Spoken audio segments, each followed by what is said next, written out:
양치기 산티아고는 잔뜩 실망한 채 밖으로 나왔다. 꿈 따위는 다시는 믿지 않으리라 결심했다.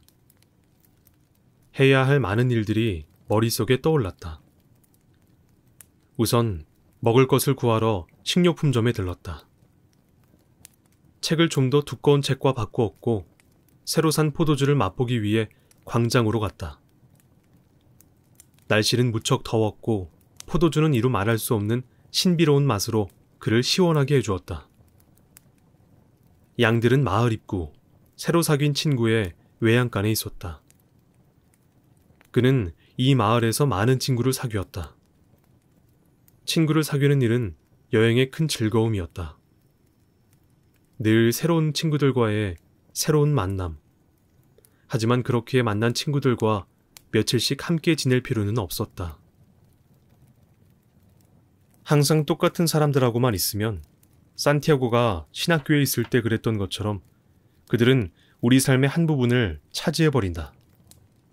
그렇게 되고 나면 그들은 우리 삶을 변화시키려 든다.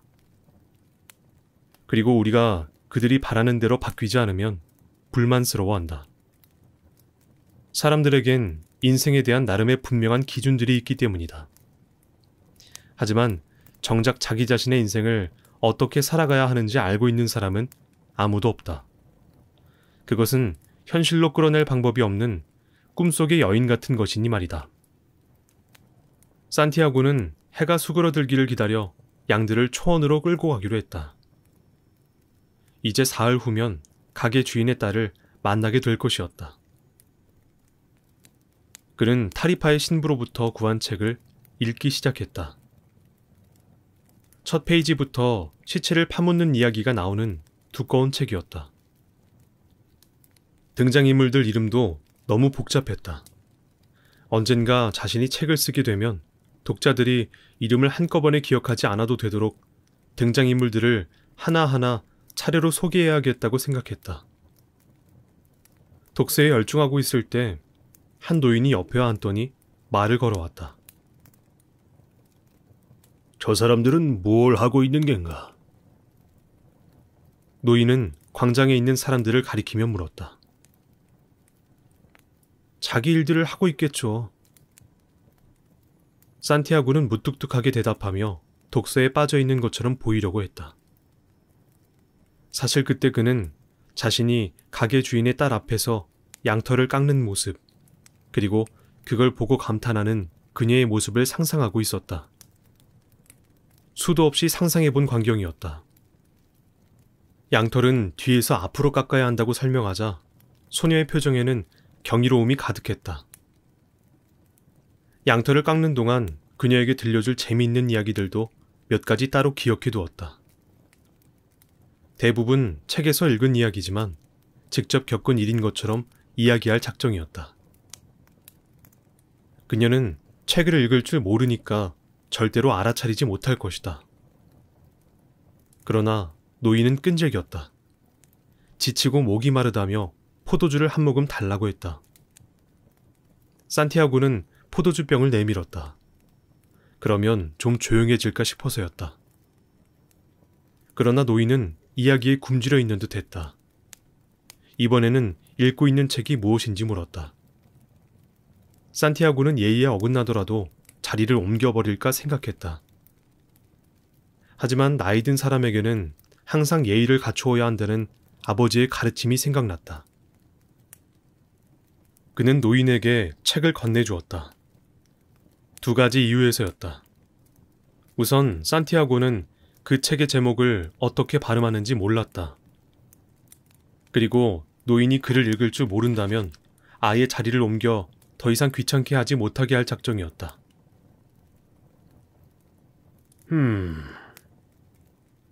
노인은 신기한 물건을 대하듯이 이리저리 책을 살폈다. 중요하긴 하나 굉장히 지루한 책이지. 산티아고는 깜짝 놀랐다. 노인은 글을 읽을 줄 알 뿐더러 이미 그 책을 읽었던 것이다. 노인의 말대로 정말 지루한 책이라면 다른 것으로 바꿀 시간은 아직 있었다. 전혀 새로운 게 없는 책이야. 이미 다른 책들에 다 있는 얘기들이지. 노인은 계속해서 말했다. 자기 몫의 운명을 받아들일 수밖에 없는 인간의 무력함에 대해 이야기하고 있어. 그런데 이 책은 세상에서 가장 터무니없는 사기를 치고 있다네. 세상에서 가장 터무니없는 사기라뇨? 산티아고가 놀라서 물었다. 우리 존재에게 주어진 어떤 정해진 순간에 우리는 자신의 운명에 대한 통제력을 잃게 되고 결국 운명에 지배당하게 된다는 이야기 말이야. 터무니없는 소리지. 제게는 그런 일이 일어나지 않았어요. 집에서는 신부가 되길 바랐지만 전 양치기가 된걸요. 산티아고가 말했다. 그 편이 더 좋지. 자네는 여행을 하고 싶어 하니까. 이 노인은 내 마음을 훤히 들여다보고 있군. 그런데 노인은 책을 되돌려줄 생각이 전혀 없는 듯 그 두꺼운 책을 이리저리 넘겨보고 있었다. 노인의 옷차림은 조금 특이했다. 이 고장에서 그리 낯선 것은 아니지만 아랍인의 옷차림과 비슷했다. 아프리카는 타리파에서 배로 작은 해협 하나를 건너 불과 몇 시간 거리에 있었다. 아랍인들은 자주 이 고장에 나타나 물건을 사기도 하고 하루에도 몇 번씩 이상한 예배를 드렸다. 영감님은 어디서 오셨어요? 산티아고가 물었다. 아주 여러 곳에서. 고향이 여러 곳인 사람은 없잖아요. 산티아고가 응수했다. 저는 양치기여서 여러 곳을 돌아다니며 살지만 고향은 단 한 곳뿐입니다. 오래된 성 가까이에 있는 마을. 거기서 태어났어요. 그렇다면 내가 태어난 곳은 살렘이라고 할 수 있지. 처음 들어보는 지명이었다. 하지만 곧장 물어보면 자신의 무지만 드러날 것 같아 산티아고는 잠시 말없이 광장만 바라보고 있었다. 사람들이 오가고 있었다. 매우 바빠 보였다. 살렘은 요즘 어떤데요? 작은 실마리라도 찾아낼까 싶어 짐짓 잘하는 것처럼 물었다. 여전하지. 언제나 비슷해. 전혀 도움이 안 되는 답변이었다. 그러나 산티아고는 적어도 살렘이 안달루시아 지방에 있는 마을이 아니라는 것은 알 수 있었다. 안달루시아에 있는 마을이라면 그가 모를 리가 없었다. 살렘에서는 무슨 일을 하셨어요? 산티아고가 다시 물었다. 내가 살렘에서 한 일? 노인은 그와 이야기를 하던 중 처음으로 호탕하게 소리내어 웃었다. 이보게, 난 살렘의 왕이라네. 세상엔 이상한 말을 하는 사람들이 정말 많다. 때로는 물과 먹이를 찾는 일에 만족하며 말없는 양들과 함께 있거나 원하기만 하면 언제나 놀라운 이야기를 들려주는 책들과 함께하는 것이 더 좋을 수도 있다. 그러나 사람들과 이야기를 하면 어떻게 대화를 이어나가야 할지 알 수 없게 되어버리는 경우가 종종 있는 것이다. 내 이름은 멜키세덱일세. 헌데 자네는 양을 몇 마리나 가지고 있나? 노인이 말했다. 필요한 만큼 가지고 있습니다. 노인은 산티아고에 대해 많은 것을 알고 싶어 하는 것 같았다. 그렇다면 문제로군. 자네가 양을 필요한 만큼 가지고 있다고 생각하는 한 나는 자네를 도와줄 수 없으니 말이야. 산티아고는 화가 났다. 누가 언제 도와달라고 했나? 포도주를 청하고 말을 걸고 책에 관심을 보인 것은 정작 노인이 아닌가? 책을 돌려주세요. 이제 양들을 찾아서 가던 길을 가야 하니까요. 자네가 가진 양의 10분의 1을 내게 주게. 그러면 보물을 찾아가는 길을 자네에게 가르쳐 주겠네. 노인의 대답은 전혀 엉뚱했다. 그제서야 산티아고는 반복되는 꿈을 떠올렸다. 그러자 모든 것이 명확해졌다. 해몽을 해준 노파는 그에게서 아무런 복채도 받지 않았지만 이 노인은 세상에 있지도 않은 길을 가르쳐준답시고 그에게서 많은 돈을 우려내려 하고 있다. 이 노인도 집시임에 틀림없다. 그런데 산티아고가 뭐라고 말을 꺼내기도 전에 노인은 허리를 굽혀 나뭇가지 하나를 집어들더니 광장의 모래 위에 글씨를 쓰기 시작했다. 산티아고가 허리를 숙이자 노인의 품 안에서 강렬한 빛이 뿜어져 나왔다. 너무도 강렬해 눈이 멀 것 같았다. 노인은 나이에 어울리지 않는 잽싼 몸놀림으로 품 안의 광채를 겉옷으로 가렸다. 광채가 사라졌고 눈부심도 가셨다. 그제야 산티아고는 노인이 땅에 쓴 글씨를 알아볼 수 있었다. 그것은 놀랍게도 산티아고의 아버지와 어머니 이름이었다.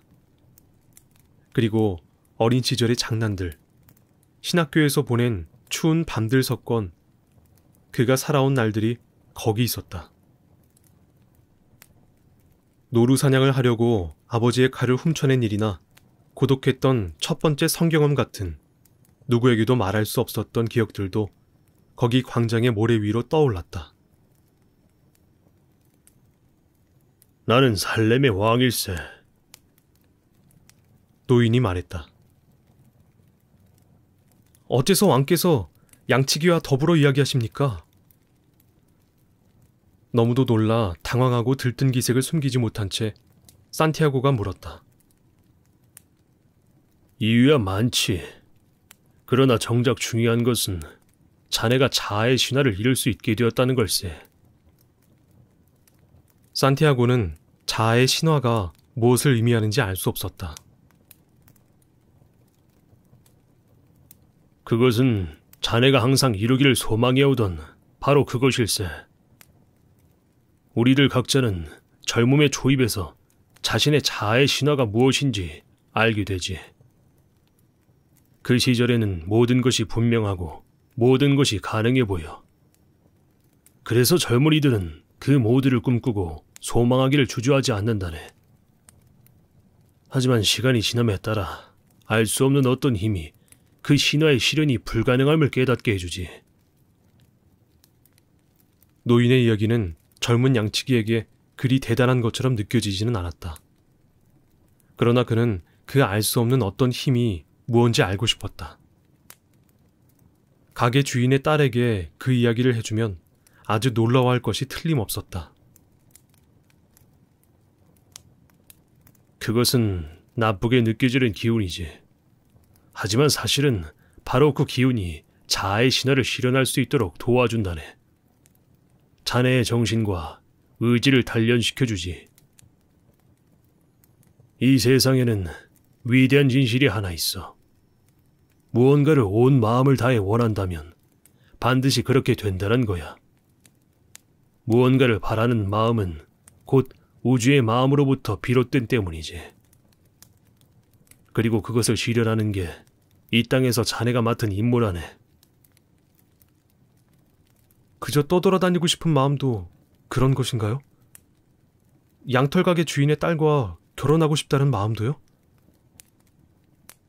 아무렴 보물을 찾겠다는 마음도 마찬가지야. 만물의 정기는 사람들의 행복을 먹고 자라지. 때로는 불행과 부러움과 질투를 통해서 자라나기도 하고, 어쨌든 자아의 신화를 이루어내는 것이야말로 이 세상 모든 사람들에게 부과된 유일한 의무지. 세상 만물은 모두 한 가지라네. 자네가 무언가를 간절히 원할 때 온 우주는 자네의 소망이 실현되도록 도와준다네. 한동안 그들은 아무 말 없이 광장과 사람들을 바라보았다. 다시 입을 연 것은 노인이었다. 자네는 무엇 때문에 양을 치나? 세상을 여행하고 싶어서요. 그러자 노인은 광장 한 구석 빨간 손수레를 끌고 다니는 팝콘 장수를 가리켰다. 저 사람도 어릴 때 떠돌아다니기를 소망했지. 하지만 팝콘 손수레를 하나 사서 몇 년 동안은 돈을 버는 게 좋겠다고 결심한 모양이야. 좀 더 나이가 들면 한 달 정도 아프리카를 여행하게 되겠지. 어리석게도 사람에게는 꿈꾸는 것을 실현할 능력이 있음을 알지 못한 거야. 저 사람은 차라리 양치기가 되는 길을 선택해야 했어요. 산티아고가 소리 높여 자신의 생각을 말했다. 저 사람도 그 생각을 했었다네. 하지만 팝콘 장수가 양치기보다는 남복이 근사하다고 생각한 거지. 양치기들은 별을 보며 자야 하지만 팝콘 장수는 자기 집 지붕 아래 잠들 수 있잖아. 또 사람들도 딸을 양치기보다는 팝콘 장수와 결혼시키려 하지. 노인이 말했다. 가게 주인의 딸을 떠올린 산티아고의 가슴 한켠이 쓰려왔다. 그녀가 사는 곳에도 팝콘 장수는 있을 것이다.